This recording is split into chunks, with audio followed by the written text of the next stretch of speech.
Gosh, I love that intro. Good evening, everybody.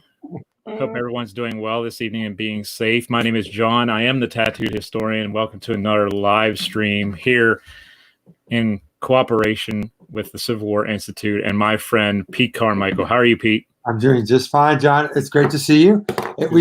Megan, John and I've gone 3 whole days without seeing each other. We were on a streak there, not just in terms of shows, but we were meeting on the battlefield and doing all kinds of things. So how are you doing? Do you have separation anxiety? A little bit. Just yeah. What are you doing without each other? This is terrible. Well, it's going to be a significant test in about a month and a half when John is going off to Canada. I don't know if he told you that, Megan. He's starting his PhD program. Oh, wow. That's awesome. Off to Ontario. Pete won't know what to do. There'll be a border between us. At all. You will live in the borderland of historical scholarship. Yes. So this evening, let me introduce Megan. Kate Nelson, very quickly. Megan is a very good friend of mine. We go back a long way, and I don't know if we can really tell now, but there was a time, I still think there is a resemblance. There was some rumor afoot that she and I were siblings separated at birth. Yes. Of course, I was the kid that was shipped off to Indiana land, went to a city university, and of course, Megan Kate Nelson gets off and gets sent to Harvard. Her life is just so unfair and cruel. Right. And I grew up in Colorado at the base of the Rocky Mountains. None of this flatland stuff. Yeah. I grew up in a cornfield, so there you have it. So I'll just make a brief statement. Megan, after going to Harvard, she went on to the University of Iowa, where she received her PhD in American Studies. She's taught at a number of institutions, including Texas Tech. She's taught at Harvard. She's taught at Brown. And this evening, we're going to talk about her most recent book, Three-Cornered War. Mm-hmm. But before we talk about Megan's book tonight, we thought that it was appropriate, absolutely more than appropriate. There was really a necessity for us to talk about the nation's response to the murder of George Floyd. And we asked really a big question amongst the three of us as to what historians could and should be doing during this very traumatic time. And so this will be sort of free-flowing. And we also, as you know, Megan, have access to our guests who often write in questions and comments to Facebook Live. And I heard that both of you have access to Twitter right now. If I were to try to pull up my Twitter account, well, one, I still haven't sort of marshaled how one responds to Twitter and carries on a conversation. So I'm mildly helpless with that. And the technology aspect of it, I'll probably just shut everything down. So I will not look at my Twitter account. The two of you, feel free to pull up questions if there are some. So, and I just also want to give Megan, who wrote me last night as we were going back and forth about what to do for this evening. And she mentioned this, and I think it's, again, a very good and appropriate thing for us to do. So, Megan, what do you think is the historian's responsibility in the wake of the murder of George Floyd? Well, I think that historians can do a lot of different things. I think we can kind of wield our expertise in a lot of different ways. I think one of the most effective ways is when, someone comes out with some really terrible historical take or uses a term completely, either wrong or in a historically sort of like dense way, to intervene there and to say, no, that's actually, this term has a very long history. You are using it in the wrong way. You should not be talking about this. That I think is very useful. I also do think there is room for historians to provide context, historical context, to say, we're living through this moment right now, and there are antecedents to this. We've seen this before in these certain ways. But I also think there's a limit to that. And this morning, a Twitcherian friend, Annabelle Lebrecq, asked a very good question, which is, when we write these pieces or long threads about historical context, who are we writing them for? How are we imagining that they are useful? And I think that's a really good question. So I'm wondering what you guys think about that as historians and also public historians. People, you guys are used to reaching out to kind of broad publics. And so I'm wondering kind of what you think the purpose of that particular mode of historical intervention, in response to the murder of George Floyd and in response to police murders of other Black men and women, and then also in response to the protests going on around the country. Go ahead, John. Well, I've been thinking about this since I've been watching it over a series of days because everybody's been watching it and we have to, and thinking about it from a historian standpoint. And I've kind of been selfish in that I've been thinking about it from my own personal history standpoint. My one ancestor fought in the American Revolution in the 7th Virginia, and he owned someone. The only person in my family to do that. And he fought for his liberty, what he saw as his liberty. And I keep going back to the fact that I feel like, as a descendant of his, that I owe it to the descendant of the person he owned, to help them get their liberty. And I have a very personal connection with that in my own way. Now, some people would see that differently, and that's fine. But I think we as historians have to also separate the personal from it as well, which is very, very tough. And we have to come at it from multiple angles as we have watched the historical narrative change over time, and historical memory changes, seems like by the day, especially when you're looking at it online. And I'm really thinking that it's very tough for some of us to escape our own history to bring about change in a good sense of that word, and to bring about a good, equitable change in that sense of the word, because we do get passionate about it, right? We do say, well, this happened in my family history, I want to right a wrong.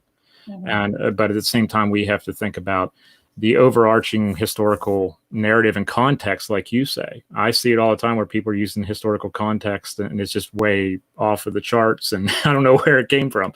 So I'm really wondering the same question myself as we go around and we look on, what Twitter historians are saying and what we're seeing on different Facebook groups and even on LinkedIn. I'm starting to see it leak over onto there.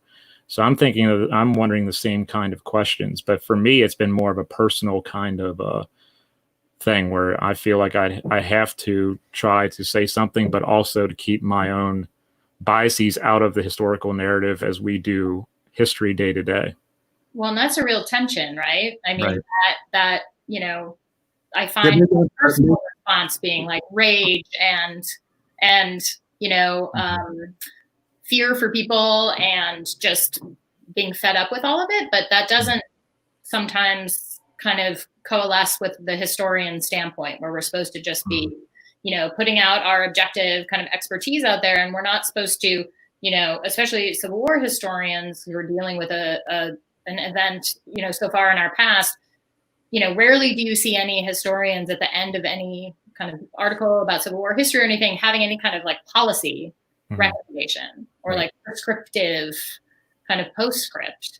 And I think that kind of puts us at a little bit of a remove from current events. But anyway, I interrupted you, Pete. What were you going to say? So Megan, again, I'm sorry if I'm skipping out. You can let me know. We've had, unfortunately, some internet issues in my house today. Megan, the woman that you mentioned, her tweet, her name is Annabelle Lebrecq. She's a grad student. The person. Yes. Yeah. So I think that her observation is a very smart one, and one that has always concerned me, especially when it comes to social media, that we're often just speaking to ourselves, and that we are stretching and straining to be relevant. And it does not just great distortion to the past, but in the end, it inhibits us from doing what we and what you have already said is, I think, our strength. And that's the importance of context and the importance of place and the importance of being sensitive to time. And so I'll give you just a quick example. The Ahmaud Arbery, the young African-American man who was killed in Georgia when he was simply just running down the road. I remember in the immediate wake of that, and I'm not going to name names here, but I did take a glance. I think it was Facebook, in which people framed his murder as a consequence of, or the legacy of, is a better word, of slave patrols. I found that utterly baffling. And again, the people who wrote this are people who I really respect. They are people who I think that this is coming from a good place. But I think the desperation to be relevant, especially amongst 19th century historians, I think sometimes that it does lead us astray. And so we're doing injustice to our responsibility to the past, but more importantly, what we're doing injustice to is that we, more than ever, need to break through what I believe are these facades that come to us from what I believe also is a media that is, I know, easy to criticize, but they give us these images that are so reductionist and simplify things. And we, as historians, need to remind everyone that seeing and believing often don't happen, that pictures don't tell the whole story. And so the images that we're now seeing in the wake of George Floyd's murder, they are as powerful as John has mentioned. And they, of course, create a sense of rage amongst all of us. And we're now all desperate to do something. And I hope we can get more concrete about what to do. But I think we also need to, again, remind everyone that behind those images, there's so many complex forces at work. And if we simply reduce it to just a question of race, I think that that's the beginning point. I think that's the ending point, but I think there's a lot in between. And it's my hope that historians and others can push us in that direction.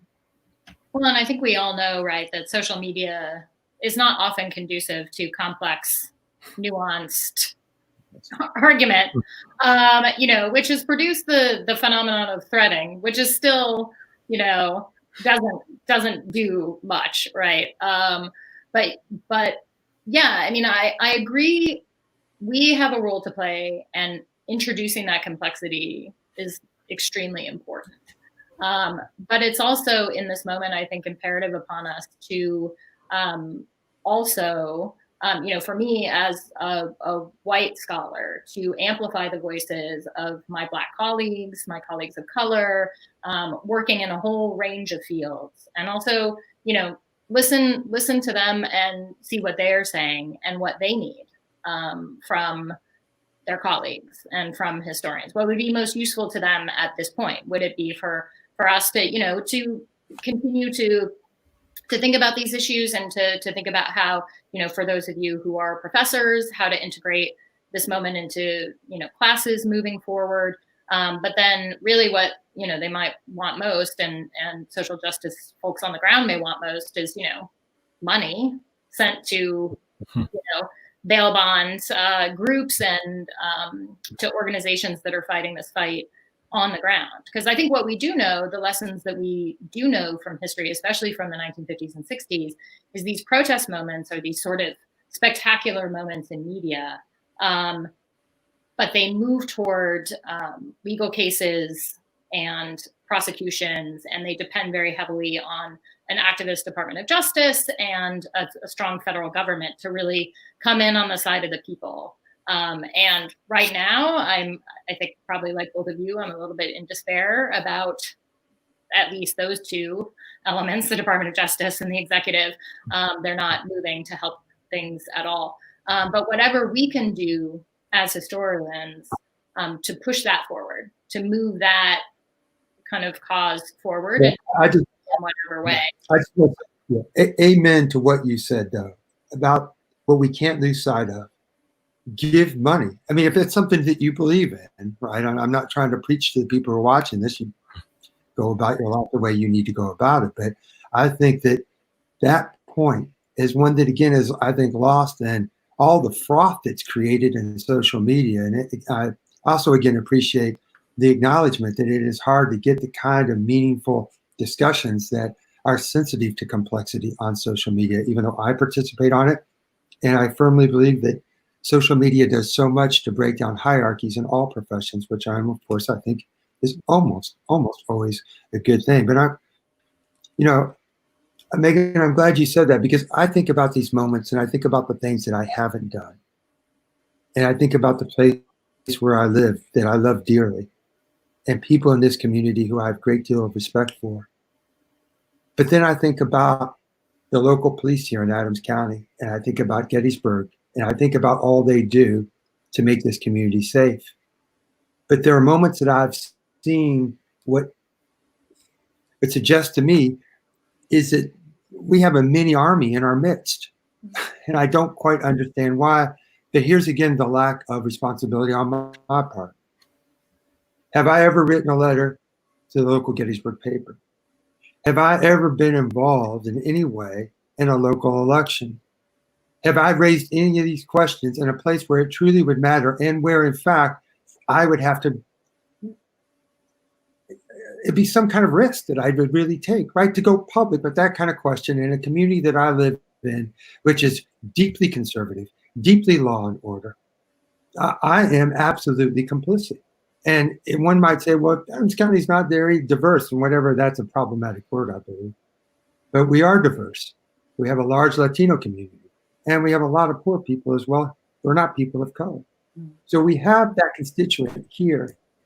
And I have, for my entire academic career, I'd say, except for a few occasions, been the classic sort of academic who sits back and reads about these horrible things that have happened in our history over time. And outside of my own teaching and my public history, which I do value and I think is important, I've never been boots on the ground ever. Mm-hmm. And I think that's, and Megan and John, I'd be curious in your thoughts about this. I think that the academic system is increasingly politically neutered us in a sense, right? It's hard now because of the demands for publication and for teaching, where to find the time. And that's a cop-out, I get it. But I'm just curious what you all think about why is it that we don't have that? What I envisioned in the 1960s, why have I not seen that in my career in the academy? And Megan and John, be quick to say, you know what, it's happening, you've just been blind to it, and that could very well be the case. Go ahead, Megan. Well, I mean, I think there are legacies of activism in different fields within history and then across the academy. But I do think there is this, as, John and I were saying earlier, academia does tend to try to dampen down a kind of personal investment, I think, in historical inquiry and really devalue that. If you write a book about an ancestor, that's maybe a little bit suspect because you don't have the proper, objective kind of viewpoint. Or if you are kind of too closely tied or you're making arguments that are kind of politically active, I think academia generally frowns upon that. And I think that's a huge problem. But I do think it is, every single person's individual decision about how to be boots on the ground and in what way, right? Like, a lot of different people have different things at their disposal. And especially like right now, in this context of the pandemic and quarantine, someone on NPR made a really great statement that I've been telling everyone now, which is, we're all in the same storm, but we're all in different boats, right? And so and some of us have no boat and are just, flung out into the ocean. And so I think it's important to remember that we all have different circumstances. And so, I may be able to contribute in one way, but not in another. Or I may feel comfortable contributing in one way and not in another. So I don't want to be prescriptive about like all historians now have to go out and do these things, but I think we need to really think about how we are using our voices kind of at this moment and how they can be most effective, how they can bring about kind of the most change, or how we as just people, not even as historians. I mean, I've really felt in the last couple of days just a kind of a failure of expertise. Like I just don't, I don't know what to say really. And I don't know, that would be, important in changing people's minds or giving them proper context. And so I'm not even sure we have to act as historians, maybe just as people who live in this country, which is so deeply flawed. Well, Megan, yeah, I just real quickly to support what you've said, and I'll throw it over to John. I think that the first thing is that to act as people means that difficult conversations must happen with family and friends. I'm tired of hearing time and time again, we don't bring up politics in this household. Then what kind of household do you live in? I find that to be absolutely immoral, not to mention gutless. And I refuse now to sit back. And I have done time and time again. I've sent Heather Cox Richardson her daily sort of feed from her blog. Heather Cox Richardson, I think, writes about these issues with great intelligence. She always brings in context. Yes, she has an interpretive angle, but it does not overwhelm people. I have sent it to people who I don't think share her opinion, not because I'm necessarily going to change their minds, but because of just what you said. Conversation matters. We cannot sit back and just simply say, well, we just need to be things nice to each other within our own circles. I can't stand for that anymore. And then I'll leave it with this example, and it's an example from your past, Megan.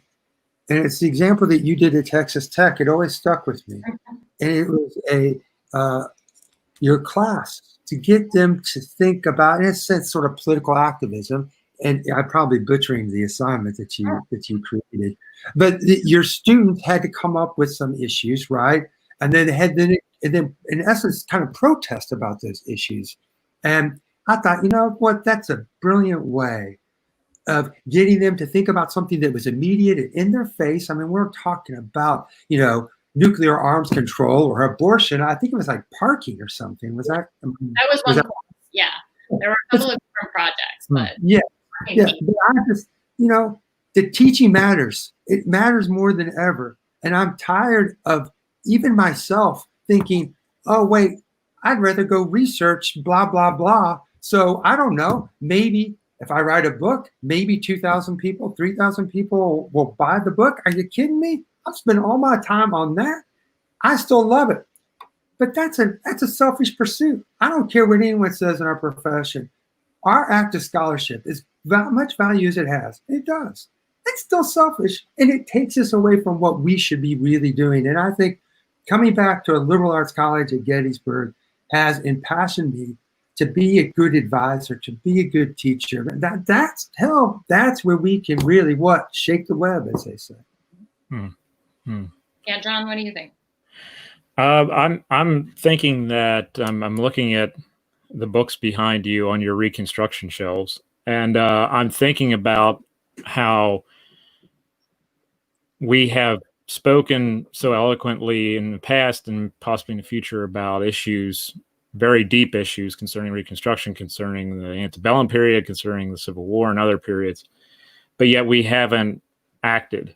And I think it's kind of the thing that's been going into my mind was people in those books behind you, Megan, and those books behind you, Pete, and in my books that are sure Rubbermaid tubs back here, they are remembered for their actions, and they're remembered for what they did and how they did it and how they conducted themselves. Quotationaries aren't a big seller anymore, so the words matter, but the actions matter more to a lot of people. And I think for me, it's been a thing of how can I do better as a citizen, not just a historian, but as a citizen, to act better and act accordingly and be, a good steward of people. And I think that's something that has been going through my head the last couple of days now more than ever, because on top of everything else, this device that we carry in our pocket has changed everything now. Either we're posting it on Twitter or we're seeing people post it somewhere or putting on YouTube, and our world is changing around us and we're seeing it in real time. That's what I think we're going to be talking about in 20 years and less, 10 years, 5 years.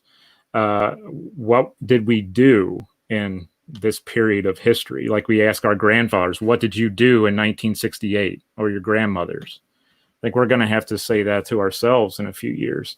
And I think that's what's most important now to me. But it's just my opinion, and it's just one of millions.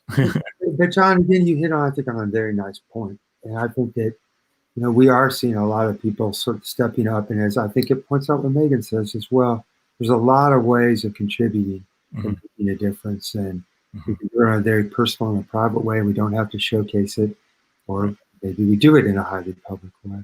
I kind of have a question for both of you. I do, not kind of, sounding like my daughters. Kind of this. Maybe have kind of this. Lights. I'm like, no, girls, it's not that. It's not kind of this. So,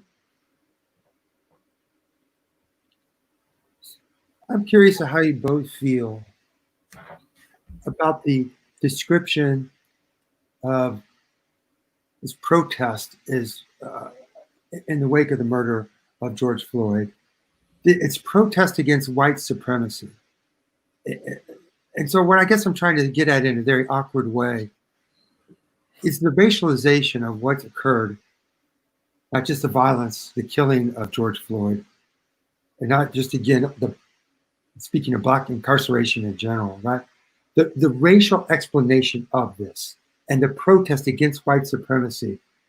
Is this an area where historians can come in and add complexity, or do you think that these racialized explanations, they're spot on?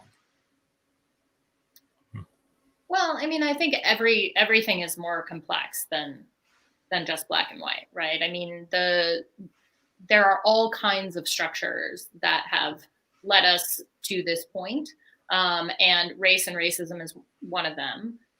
Structures of poverty and opportunity is another. You know, the evolution of law enforcement in this country, and you know how they are valued and who is drawn to that profession. I mean, I think there are a lot of moving parts, but I think what is effective about Black Lives Matter and about the use of that hashtag is that it really focuses on the central issue, right? Which is that this keeps happening because certain segments of our society clearly don't believe that Black Lives Matter, right? And whenever we say that, I'm always I'm like, we shouldn't even have to say this. This should not be something that we are forced to point out, that Black Lives Matter. Like, obviously they do, but then you look at these structures of society that have created, you know, this moment and many others, where Black men and women are, you know, killed by police, you know, killed by white people, just when they're out on a run, doing whatever. And there are a lot of things that contribute to that, but I think there is that the centrality of race is there, and everything else it's like the hub on the wheel, right? Like all the spokes are connecting to other societal structures and developments and events and historical legacies and culture. But that is the central hub. So I think it can be both, which is a classic historian's response to that. It can be both of those things and all of them at the same time. Yeah. John, I don't know if you agree with me on that one. Oh, I agree. I'm really happy that we can have this conversation as historians, because I think that far too often historians are overlooked for these types of conversations, along with conversations we have about health and other issues as well. I really think that we need to be listening to more, you know, scientists, historians, and humanities, people who work in humanities when it comes to these things, instead of just talking heads on TV, where, you know, sometimes it's like, well, this is basically, you know, there's a different kind of agenda here, in my opinion. But I really think we need to listen to more historians in the future, and especially now, because a lot of people don't connect events from 1868 to 1968 to 2018. There's no connection there. It's just a reactionary moment, and for many people, and you get passionate, you get fired up, and then some of us are basically able to sit back and be like, well, wait a minute, I need to think about this from a long-term perspective. And I think far too often we lose that because we're ready to make that next tweet, because we're ready to jump and we're ready to react. And I really think that we as historians and others who are watching and listening as well really can benefit from each other, and also can benefit from listening to historians in general and people who have been on the ground and experienced these things, because these are amazing times to be living through, where it's just so difficult for so many people on different levels. And I think that we as historians have a responsibility to be able to connect the dots in more ways than some other people might wish to, want to, or whatever else. I just see that there's power in being, not power as in over someone, but power as in you have the opportunity to provide context more so than a lot of people do. And maybe that's our responsibility. Well, and I also think I did a kind of 5-question interview for Dame magazine where they were asking about how historians are going to see this moment later. And it was actually about the pandemic and not about, the police violence and murder and protests of the last few days. But I think this is really true, that one of the things that social media is doing is that it's providing so many different people with a way to record their thoughts and their experiences. And this is the thing we really value as historians, right? And actually, Nina Silber just wrote a muster blog post for JCWE where she was talking about how she's writing a journal. And as she's writing it, she's very aware of all of the problems we find in our own sources from the Civil War. When you're like, oh, you make reference to this person named Edward. That would have been nice if you had included a last name in that particular information there, right? And that say where you are, say what the weather was like, be very specific about all these details, because historians are going to want to know in the future. And I think this is a really interesting moment where and maybe this is one of the other ways that historians can be boots on the ground, is to record for ourselves and for future historians kind of what is happening now, and what Pete, you would appreciate this, right? The emotional responses to this moment, like being very overt about the kinds of anger and frustration and love and protection, all of these things that people are feeling kind of in the middle of a crisis. I mean, this is the stuff that historians are going to use at a later date to try and understand why this moment is happening and what people kind of felt about it and did about it. I think that one thing that I hope historians start to point out immediately, and not 50 years from now or 30 years from now, is the reductionism that the media has engaged in, that have made it appear to a not a very discerning public that Black people think and act in uniform ways, and white people think and act in uniform ways, and almost not very often do they overlap. I'm reminded of Devolia Glimpf, who a few years ago gave a talk at Gettysburg, and she met with our students, and the question was angling toward trying to understand again the nature of white supremacy and to try to make linkages to some of Trump's supporters. And I thought she answered the question brilliantly. Devolia Glimpf said, a white man who supports Donald Trump in Michigan is probably a lot different than a white man who supports Trump in Louisiana. And I thought, that is just the kind care, specificity that we need more than ever. I think that we are running the risk here of not getting to the underlying causes. And I think, Megan, you're headed in that direction as well. It's behind the fallout of the response to Floyd. Look, this is not just about the murder of Floyd. I mean, these violence, this riots, it's a range of things that are coming together. And I think, again, Megan, you pointed to all those very well. But and I'll try to control my anger about this. I am utterly disgusted by what I see on TV and cannot watch it. I don't care if it's Fox or CNN.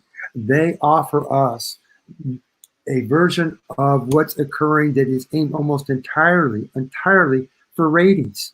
And I am shocked by that. These are individuals who are plenty smart and probably a lot smarter than me, that for the love of God, why can they not say poor Black people or poor white people?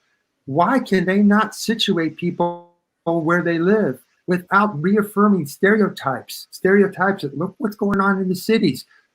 Everything's in chaos. This is what Black people do to each other.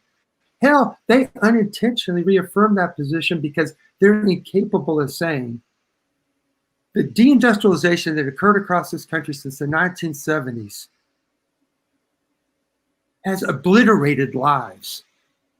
And no one wants to say it because mainstream media is connected to corporate media and they don't give us what we need. I think NPR does. Hell, I read The Economist now just because I can't deal with that. So for me, extreme move, Pete. What's that?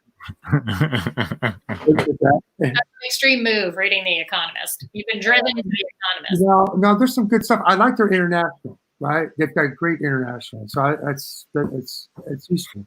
Yeah. But I just begin to pull back into how these things are portrayed, and then we'll maybe make our way to your book here, Megan. But yeah. I did catch a little bit of a tweet, and you asked for people's responses about how civil war historians have used the methodology of feminist scholars, and I thought about that and didn't think I could write a response within how many characters I could possibly get. So I just kept thinking and didn't write. But I'm telling you, I love the work of Hannah Rosen. I hope she's on over your right shoulder there. Her book on Reconstruction in Memphis and also in Arkansas. This is what I like about it and why it applies today.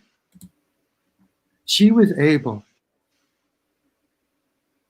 to help me understand how the newspapers in Memphis advanced a dominant message, what we call discourse, that legitimated the rape of African-American women. That a middle-class white dude could pick that up and read that and say, you know what, that's the right thing to do. And how the power of discourse, right, and language can shape how not just we understand events, but how we act politically. I think that that's the crisis that's confronting us right now. We have a media, it's failing us. And I don't know, again, I throw my hands up because I don't know what in God's name I could conceivably do about that. Well, Megan, I'm so sorry. I just wanted to thank you for allowing us to bring this up. Listen, you know what? A lot of people would say, hey, my book's out. I just want to talk about this and nothing else. But it was Megan who said, we need to take the time to do this. So thank you. Yes, thank you. Did you want to have any final thoughts, Megan, about George Floyd? No, I mean, I think your point about the media also we can take and apply the same kind of look at it, right? To say that, you know, media is also complicated. There are some outlets doing a great job. There are some outlets doing a terrible job, you know, and media personnel are getting attacked on the streets by the police. And you know, they're trying to do, no business for that. Yeah. And so, you know, I think it's just important in the end for historians, you know, to just think of ourselves as historians and think about what, you know, our job is here, but also to, you know, as John noted before, kind of engage with this and experience this and go boots on the ground as people, as individuals who have our own kind of perspective and our own, you know, sort of interest and political orientation, and however we want to kind of help in this situation. We should strive to do. I do. Yeah. I do. Yeah. And if Megan, if you make a final thought. Oh, I'm sorry, Pete. Go ahead. Go ahead. I was going to say, Megan, if your book sales climb in like 10 years, it's because I'm showing this video to my American Studies class, and, because we're going to be looking back on it and being like, what did we think back then when it was going on? Oh, right. So we'll probably get a jump in sales of Three-Cornered War here in the next 5 to 10 years, hopefully. Oh, yeah, well, maybe. We'll see. We'll see. Nothing is for certain, you know. Come along and all sorts of things start happening that kind of derail all of your plans. So, yeah. So here will be my rough transition, and to begin by saying Heather Cox Richardson, I believe she's a friend of yours, Megan. I've never met her, and I very much would like to. I'm a great admirer of her work. Again, go to her blog, or I just get her emails. And every day, I think, again, that's a good summary. So I missed her in my little summary. She's excellent. And she wrote a very important book on Reconstruction in the West. And so that leads us now to Megan, because Megan, of course, is taking us, to get us to Reconstruction, but Megan gets us started with the beginnings of the Civil War. So tell us, why this book? Why do we need it?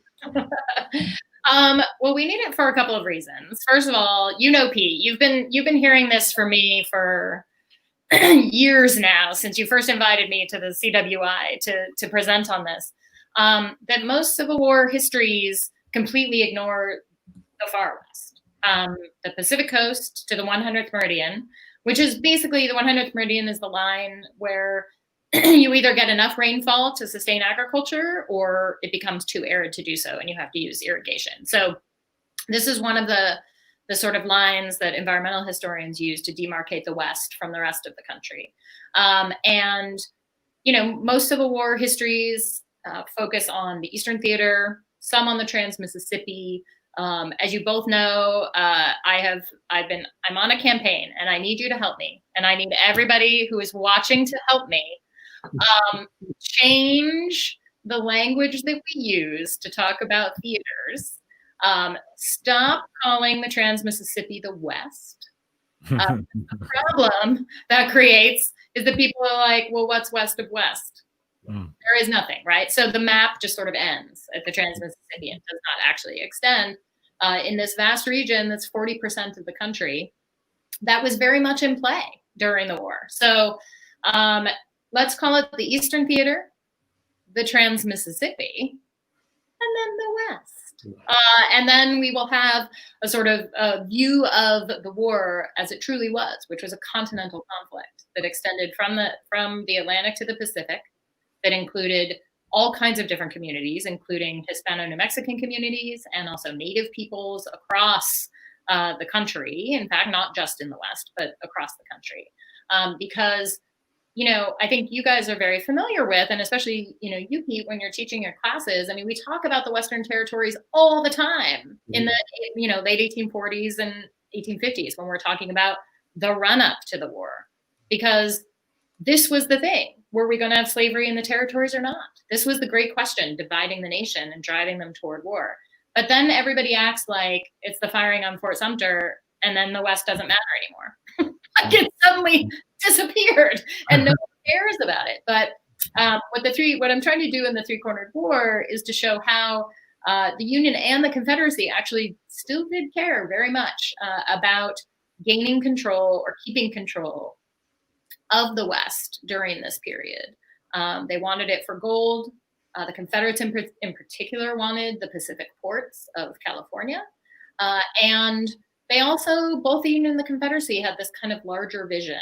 And, driving the Union was this idea of this empire of free labor, that like white farmers and ranchers were going to take over. There would be no slavery anymore. And we'd kind of fulfill that Jeffersonian ideal, right, of the yeoman farmers everywhere. And the Confederates had this larger vision of an empire of slavery that would extend from coast to coast, and from the Southwest, where most of the action takes place in the Three-Cornered War, they were going to expand southward into Mexico, possibly the Caribbean, and just expand their empire. So there were a lot of reasons that they wanted to be there that drove the Confederate invasion of New Mexico territory, and then the Union defense of it, and then the turn to those campaigns against Apaches and Navajos in order to attempt to secure the region further.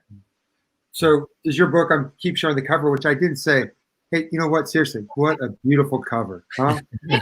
The cover, you could not, you opened up that box, you got your first book, seriously, did a tear come to your eye? It had to. This is a beautiful cover. It really is. And this is a detail from a Thomas Moran painting, and he is one of my favorite painters. And this is actually a detail from a painting of the Grand Canyon, which doesn't show up too much, although it is in the Navajo homeland.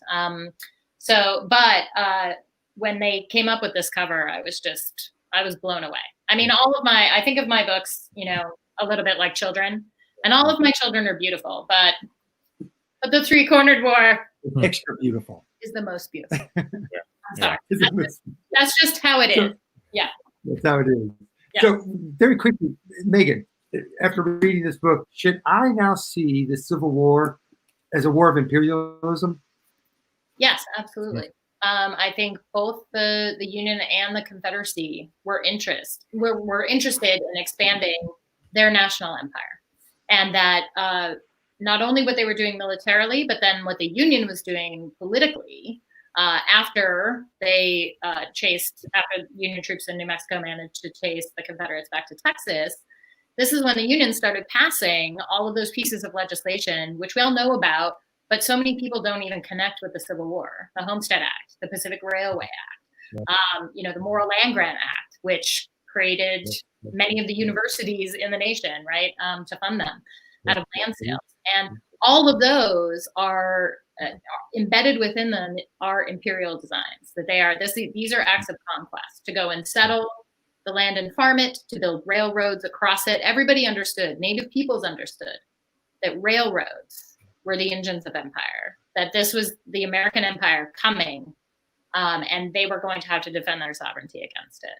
So it was not only kind of militarily a sort of act of kind of conquest and an attempt to take territory, but politically for the Union afterward, since they kind of won the day against the Confederacy, it was that act of imperial conquest against Native peoples. Megan, I have two quick questions for you. One, which is kind of an odd question, but Pete used me being the wild card. When you wrote this book, was it written strictly for an audience of historians? Because when I reviewed your book, I said it seemed like it was written like The Killer Angels or Game of Thrones, something like that, where you have characters and you follow the character through different chapters, and you're like, I wonder what happened to this person. I got to read on and see what happens. Was that the initial style of the book, or did that kind of mutate into that style of the book? Well, I knew that it would be pretty easy for me to write a traditional academic history of the conflicts in this region. I've written 2 books before in that mode. I'm comfortable in that mode. We all write, I was trained to write in that mode. But I wanted to see if I could do something different with historical writing and sort of really push the envelope in terms of what we consider to be narrative history. And yeah, I mean, that you mentioned Game of Thrones is exactly right, because at the time, as I was trying to figure out how I was going to tell the story, because it quickly became apparent that there were a lot of different moving parts. There were communities, there were Native communities, there are, Union and Confederate troops. There are civilians on the ground, both Hispano and Anglo. And how was I going to really capture all of their experiences and convey the importance of this theater in the war, in a way that readers could understand, and that they would also kind of enjoy as a readerly experience. And I had been both reading and watching Game of Thrones and trying to figure out why I was still reading and watching Game of Thrones, given the great violence and misogyny. And I figured out that George R.R. Martin was using this kind of classic multi-perspective narrative, which also is in Killer Angels and in a lot of other literary fiction and non-literary fiction and movies and film. And I was like, this is genius, because this is the way you do it. You put people on the ground with individuals, and then you kind of get them invested, and then you leave them. And you don't come back to them until a little bit later, so that you're always kept kind of wanting to know more about these people. And then you also see with that structure how interconnected everybody is. So many of these individuals actually meet. Some of them just kind of cross paths a little bit more obliquely. Many of them are all in the same places, not at the same times. But you can see how all of their communities are connected together. And that was also important for me. I wanted to give a sense of that, the complexity of that, of all of that interconnectedness, that all of these people are in this place and came to this place on these very long roads. And all of them are then kind of coalesce in one general space. And then many of them kind of depart also. So that was the way I decided. That's how I hit upon the structure for the book. I'd never written anything like that before. It was a little bit of a hard sell to agents and to editors.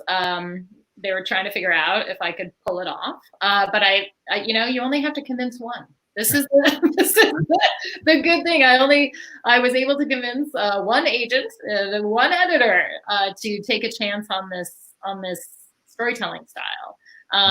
So I'm glad, John, that you found it, sort of a compelling read from that standpoint, that you wanted to keep reading. I wanted to create that sense of kind of narrative propulsion, while also giving you a really good sense of kind of what it was like to be in New Mexico and Arizona and Texas and Colorado and Southern California during this pivotal moment. Mm-hmm. Yeah, it was awesome doing that. And my other question, Megan, before I turn back over to Pete, was about, I did not realize the scope until I read your book of indigenous enslavement. I was struck by how that operated and the scale and such like that, because we tend to just think about enslavement as it is perceived in the southeast. Don't think about it in the West. Do you think that a lot of people are surprised by that as a whole, because we're taught a certain way and we just don't think about indigenous enslavement? I think Civil War historians are. I think Western historians are not as surprised, because in Western history, this has been a topic of a lot of scholarship. James Brooks's book, Captives and Cousins, and then also recently Andres Resendez's The Other Slavery. These kinds of works have really put that front and center. And also Stacy Smith's book, where she's analyzing kind of in the West all of these different kinds of what she calls unfree labor, right? It's sort of different modes of, it can be enslavement in one case, it can be peonage in another place, it can be other kinds of things that we might understand as indentured servitude. And all of these are working, though, to create a power structure that is quite similar to the power structure of enslavement of Black men and women in the South. So this is also what is interesting to me. And I know, Pete, you may have this sense too, like in a lot of our fields in history, we're really siloed. So that, the historians of the American West and historians of the Civil War are almost never in conversation with one another, which is why I'm super excited that we are having a joint conference, if we can ever travel again, and go to conferences again in 2024. So hopefully by then, we'll be back to the reading. But the Southern and the Western are meeting together. Oh, really? Wow. Kansas City. Oh, nice. Yeah, which I've been calling the Shawa, which I think we should all call that. But, I don't think that's going to stick. Yeah. I think that's going to be great, because that's going to kind of call for, I think the expectation is going to be that we're going to have panels and discussions that include Civil War and Western historians. And then, of course, the people, the folks who do Civil War borderland history are like, finally, let's get some attention here. But I think that it's always been very interesting to me that, most Civil War histories don't take the West into account at all. And many Western histories kind of talk a little bit about the Civil War, but really kind of jump over it in a kind of longer, they tend to be longer durée kind of histories of the American West. But definitely the very large and long-standing trade in Hispano and Native men and women, and mostly the most coveted were women and children, as kind of either captives or slaves in warfare or raiding. That has been the subject of a lot of really good scholarship in U.S. West and Indigenous histories. So if people are interested in that, I would point them, especially to those books, to Brooks's book and Resendez's book. They're both Bancroft Prize winners, both just immaculate research for sure. Yeah. Are we going to? Are we going to talk about Louisa Canby? Yeah, let's go back to it. You've got this, as John pointed out, this, I think, imaginative approach. And I think there's a very good comparison to Killer Angels.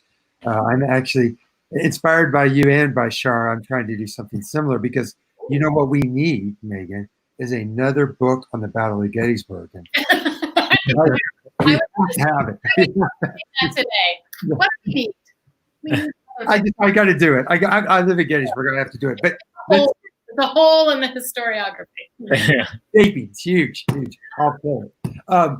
So she's a very. Oops, there she is. Yes. Good. All right. Can you give us a little background, but more importantly, her story? It's a powerful one. Yeah. What are the takeaways? Sure. Yeah. So Louisa Canby was married to E.R.S. Canby, who was in charge after a couple of resignations of his superiors, was in charge of the Department of New Mexico and the Union Army in New Mexico in the first phase of the war and the fights against the Confederates. And she is someone who I think we would consider to be an Army wife. We would kind of call her that today. They got married in the late 1830s, both from Indiana. Yep. And then her family, many of them moved to Kentucky. But she traveled with him to almost every posting that he had, including Florida during the Seminole Wars. They were in California during the statehood fight in 1850. And then she went with him to Utah as part of the Mormon War campaign. And then they went from there, they stayed out there for a couple of years, and then they ended up in New Mexico. And her husband, who I think Civil War historians know as Edward R.S. Canby, but what I discovered when I went to the Filson Historical Society and looked at the records is that his entire family called him Richard, and I had written him as Edward. All of these things. And then I went to the Filson and was like, oh, Richard. And then I had to go back through. I was like, find and replace. And it was a different way of kind of thinking about him. But so I refer to him as Richard throughout, even though officially he kind of signed everything ERS. But what I wanted, one of the reasons I chose Louisa Canby is that I wanted to give readers a sense of what it was like to be a civilian on the ground, an Anglo civilian during this conflict. And Louisa Canby was in Santa Fe during the entire kind of campaign. She did not flee on the Santa Fe Trail. She did not go home. She chose to stay, even when Union troops abandoned the city as the Confederates were marching northward. And she ended up marshaling all of the other women in the town to gather medical supplies and food. Because she knew there was going to be a big battle. She knew that when the Confederates left Santa Fe and started to march toward Fort Union, there was going to be another army there, and they were going to meet them. And she knew there was going to be a big battle, and they would probably withdraw to Santa Fe. And so she wanted to be ready. And because of that, and because she actually did do a great deal to nurse Confederate soldiers and to bring them in, injured soldiers from the battlefield, they ended up calling her the Angel of Santa Fe in the years after the war. And so she really exemplifies another turn in Civil War history that we've had recently toward what we're calling the Home Front War. So there's a new edited collection out, edited by Leanne Weitz and Lisa Frank, that takes this kind of concept. And Santa Fe is a perfect example of that. They were under Confederate occupation for several weeks during this campaign. And there's an interesting kind of interaction between civilians and Confederate occupiers, and then the Union troops kind of move in after the Confederates retreat. And Louisa Canby has an interesting role to play in that entire situation, in the way that she negotiates her life there. You know, she's sort of suspected of giving up the location of Navajo stores and supplies that were meant for Navajos after actually her husband negotiated a treaty with them, and she gave them away to the Confederates. And so she was suspected kind of treason for a couple of weeks there, but then that kind of subsided, and everybody just sort of chose to forgive her for that transgression because she had showed mercy in this war. So I'm going to jump in another question here, John, if you don't mind. Sure. So again, I think one of the great contributions of this book is that we're able to see these events through the perspective of Native people. And you've recovered that in ways that I, at least again, my knowledge and my reading is maybe not as up to date as it should be, but I hope you can help us understand, what does it mean to you when the Civil War became an Indian War?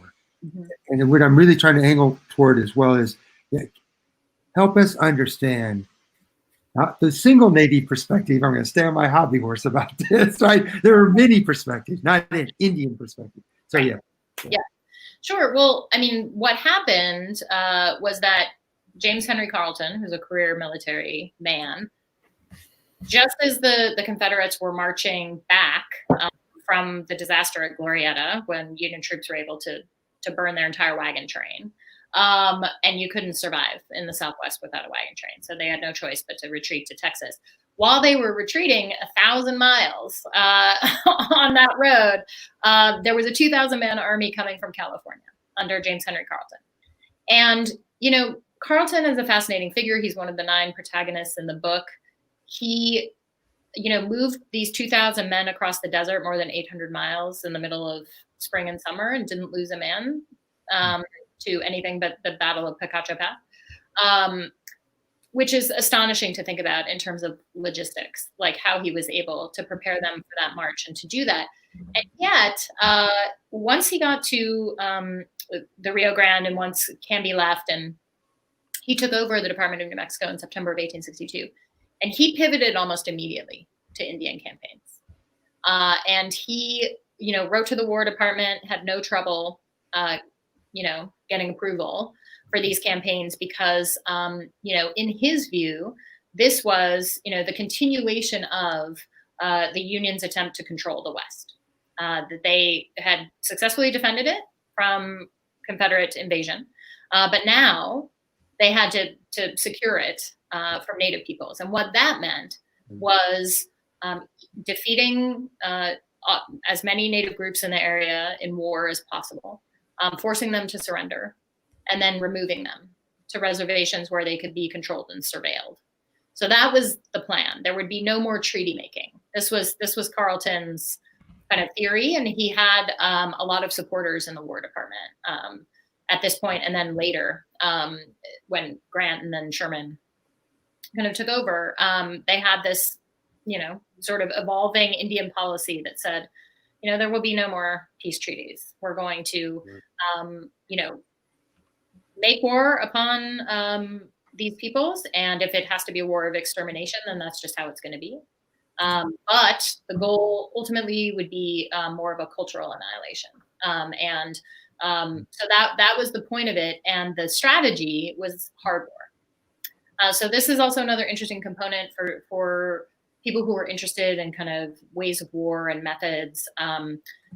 The Civil War campaigns against Chiricahua Apaches, Mescalero Apaches, and Navajos, it bears a very strong resemblance to the campaigns that would come later with Pope and with Sherman. So, their intent was to destroy Native people's ability to live in their homelands and then remove them from those homelands and, again, contain them on a reservation to kind of pave the way for white settlers and farmers and ranchers and merchants and miners in particular. The gold was very interesting. And there was a gold strike in Arizona in 1863, which just gave fuel to that kind of fire. And Carleton was very much invested, like literally invested in gold mining opportunities in Arizona. Conflict of interest there. Literally. So that's what those campaigns were all about. And they were kind of on behalf of the Union Army. They were run out of the War Department, not the Department of Interior. And Carleton called the Navajos who ended up, almost 10,000 of them, at Bosque Redondo, which was the reservation in central New Mexico. He called them his prisoners. So, this was a, I think we can consider it a prisoner of war situation.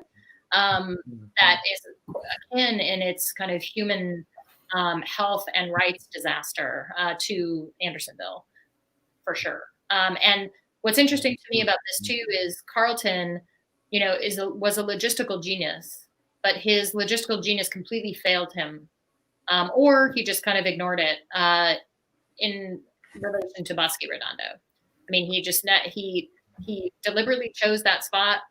Many of his officers kind of looked at it and said, we really need to be 40 miles north at a better location. And he was like, that's too close to the Santa Fe Trail.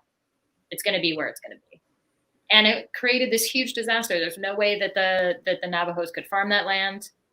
The river was alkaline. I mean, and he single-handedly kind of created that human rights disaster at Bosque Redondo. And, I think you can make an argument there that, that might be kind of akin to Mark Neely's argument, that when, engaging in logistics to protect his own men, he was like on point. But when he's engaging in logistics, trying to kind of contain Native peoples, he was not. And he completely failed. And there was a 20 to 25% mortality rate at Bosque Redondo. But those were Union Army troops. Those were soldiers that were mustered into the Union Army who were engaging in those campaigns. And I'm not pulling back from one of my earlier comments, but maybe just a little bit to say that what Megan has just told us is an example of where what we do in terms of our scholarship makes a great deal of difference. It is the recovering and the telling of those stories that are, again, so incredibly powerful and clearly have a legacy that people are reckoning with today. So, I'm so glad that you shared that with me.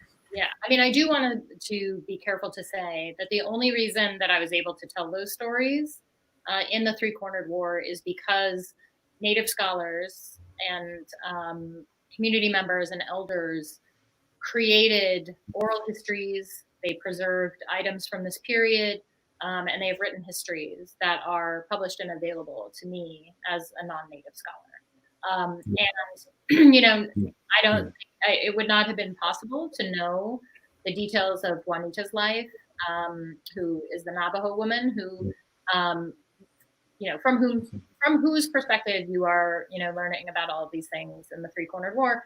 It would be impossible without the work of two women, Jennifer Nez Danette Dale, who is a historian at University of New Mexico, wrote a book about Juanita and Manuelito. And also, yes, so there's her photograph. And also has written many, many articles on her. She is Danette Dale's ancestor. And also Ruth Rossell, who collected oral histories and also wrote a really wonderful history of women in Navajo society, which I relied upon heavily for kind of giving us some context. Because Juanita did not leave any written records. She left material culture, textiles, and she also left some oral histories in the family. But I was able to kind of recreate this story and integrate it into this kind of larger history of Civil War America because of the work of those important historians. Megan, I first met you. John, do we have any comments, questions that you'd like to bring to the table here?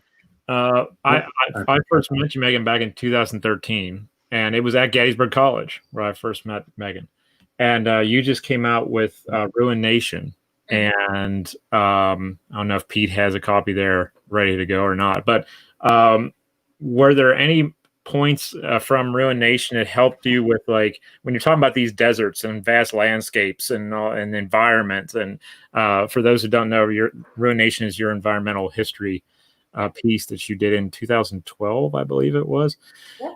And were there any points in that research in that book that kind of helped you with understanding some of the landscapes that you were discussing in the Three-Cornered War? Yeah, there's Ruined Nation. Also a very pretty book. University of Georgia. Also a beautiful cover. So I am an environmental historian. That is the sort of thread running through all three of my books. And so I really value not only kind of digging through the sources to kind of get at environmental detail of climate and weather and flooding and snowstorms, things like that, and also the lay of the land, kind of what material resources are available. So when I started to look at the southwestern deserts, I knew this was going to be, really interesting from an environmental perspective, because this is probably the harshest natural environment in which to try to fight a war, and especially to try and fight a war in the way that the Union and Confederacy were trying to do it, I think we're used to talking about how these sort of these new technologies, killing technologies in terms of riflery and things like that, kind of crashed up against these more traditional methods of fighting with the mass charges and things like that. And that's part of what created this just, incredible casualty rate during the Civil War. In the Southwest, it's, these two armies that seem very small by Eastern comparison, right? They're kind of 3,000, 4,000 men. But trying to move 3,000 men more than 600 miles across a desert is just a nightmare. I mean, there's a reason these, even though, these seem like such small engagements in the context of these other kind of Eastern Theater and Trans-Mississippi battles, these are the largest armies that this region has ever seen and will ever see. Like, this is not the mode of fighting because it's not conducive. The environment is not conducive to it. The water resources are too far apart. There's not enough for thousands of people at the same time and their animals. So the natural environment really shaped the way that the war turned out. And so I used the landscape as a source. I went in 2014. I drove from Boston out to Colorado, and then I did a 3-month kind of research stint, and I drove everywhere. And it was really important for me to see as many sites as possible. And I think I went to almost all of them that were open to the public. Val Verde is not open to the public. It is on private ranching land, owned by Ted Turner, in fact. He's a Civil buff, then. He's a Civil buff. Yeah. Perhaps you should donate the Val Verde land. Or the National Park Service. That'd be awesome. So I really wanted to go see these places, and I can just give you a very quick example of this. Let's see if I can actually share the screen in a way that is helpful. Yes, I can. So I just wanted to show you this in terms of using landscape as a source. This is 2 different views of Baylor Pass, which readers of the Three-Cornered War will see in Chapter 1. So John Baylor is the sort of vanguard of Confederate Manifest Destiny. He invades New Mexico territory from Texas in July of 1861, takes and occupies the town of Mesilla, and then drives this garrison of 400 troops, 400 to 500 troops from Fort Fillmore up and over the Oregon Mountains, which are kind of off to the right-hand side in this left-hand image of Baylor Pass here. And what I didn't realize, and the reason I included this picture from the road, which is going parallel to the mountains, so that the trail is kind of moving up and to the right, the road is level. And what I didn't get from reading all the sources, there are a lot of battle reports of this engagement where Baylor is chasing these troops from Las Cruces, which is in the river valley of the Rio Grande, up to and over this pass, San Augustine Pass, in the Oregon Mountains. And nobody in the written sources kind of mentions anything about the road, except that everyone was slowing down, they were getting exhausted, they were getting sunstroke, and they were getting dehydrated. And I didn't figure out until I was there, as you can see from the second picture, they would have been moving steadily upward from that river valley all the way to the mountains. And I think we have this sense of the desert in the Southwest as being completely flat and just sandy. And as you can see here, it's full of vegetation, and it is sloping upward. And then I confirmed this by riding my bike up the road, and getting slower and slower as I would go. And I was like, well, no wonder, right? Here are these people trying to, walk or ride or drag, and they have wagons, and they are on a sandy road, and everyone's slowing down. It's late July in the 90s, and they're at about a 2 or 3% grade the entire time, which again doesn't seem like a lot, but go ride a bike 10 miles, 3% grade, and then come back and tell me that it is not right. And then of course the road kicked up over the pass, and the grade got even more extreme.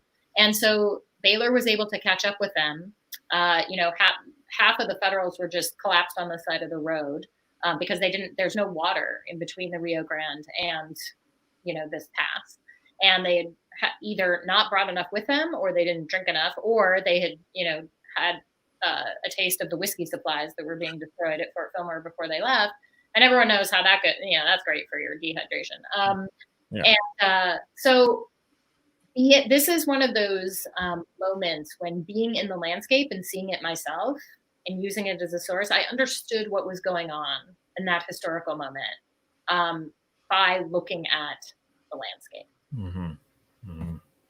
So that's just one example. But that, as an environmental historian, I find it very useful to actually go to places, which is why it's so frustrating right now because I am currently writing a book on Yellowstone, and I was supposed to be in Yellowstone Wow. in 2 weeks. Gosh. So this is how the pandemic is really hurting a lot of historians, including me, so we can't travel and go to the places that we're writing about, which is frustrating. Yellowstone when is it officially a national park? 1872, March 1st, 1872, which is why I am writing the book now, and which is why I'm on a tight deadline, because I would like that book to come out on the 150th anniversary. Yeah, right. How exciting! That sounds like a fantastic project. Yeah. Wow. Yeah, but that I do need to. I've not been to Yellowstone since I was 8, so I need to go back because my memories of it are faulty. I was there when I was 8 or 9 as well. That's my last trip. Yeah, that's when we were separated from each other. That's when it's right. Yeah, What happened? yeah. Jumped off with a bunch of bears. And, apparently, we do have someone in the West, or who enjoys the West, and they asked the question for you. Do you talk about the Colorado Volunteers Sand Creek Massacre in any way, Megan? I talk a little bit about the Sand Creek Massacre, from the viewpoint of James Carleton and the actions that are going on.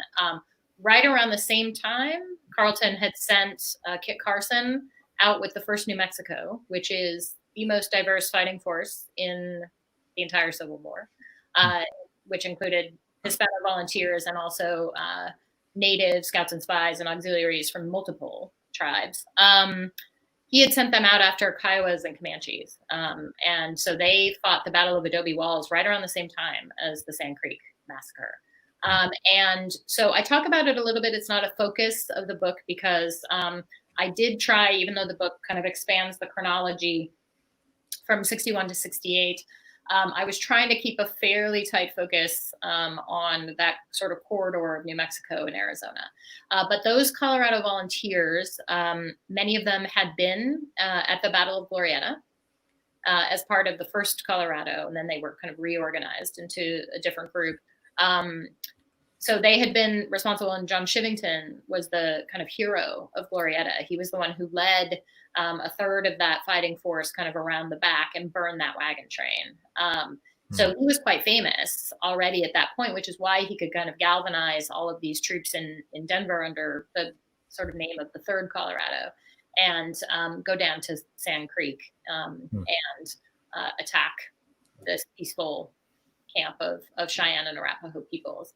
But it was part of, as well as there was another engagement very similar to that in southern Utah, actually northern Utah, I'm sorry, the Bear Creek Massacre in January of 1863, which was occurring kind of around the same moment that Union troops are capturing Mangus Coloradus in southern Arizona, which you'll read about in the Three-Cornered War.